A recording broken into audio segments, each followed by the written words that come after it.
The Casey Stoner-Marc Marquez rivalry never happened, but many have speculated on how it would have gone.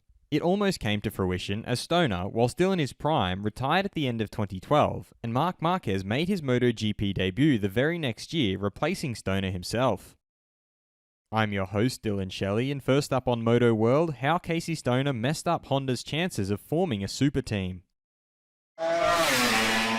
Suzuki's team manager Livio Suppo, who previously was the team manager at Honda, started off by making his statement while speaking to Moto.it. Stoner messed up Honda's plans.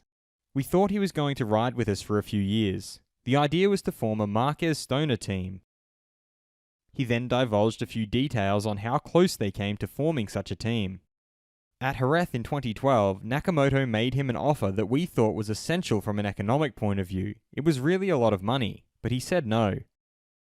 He summed up by giving a possible explanation as to why Stoner did not take up Honda on their offer. I think he had become exasperated by this kind of life. Fast feed. Defending world champion Fabio Quartararo admitted the result in Thailand was very disappointing. I've spent the week training and preparing because the next two races are back-to-back. They're going to be really important, but I don't feel worried. Honda's Marc Marquez is of the opinion that Phillip Island is a great circuit to ride. It is very different to almost any other track on the calendar.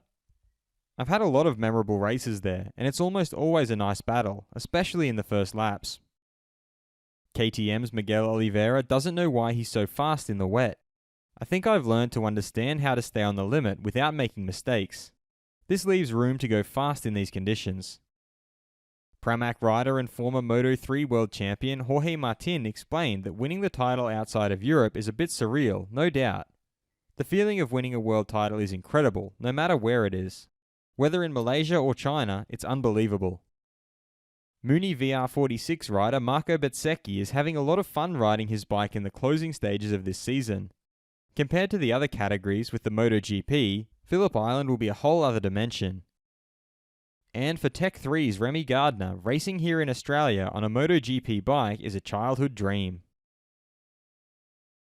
Who do you think would have won if a rivalry had taken place between Casey Stoner and Marc Marquez when both were in their prime?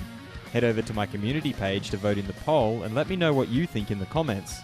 And if you like this video, feel free to subscribe and check out my others for all the latest in the world of MotoGP.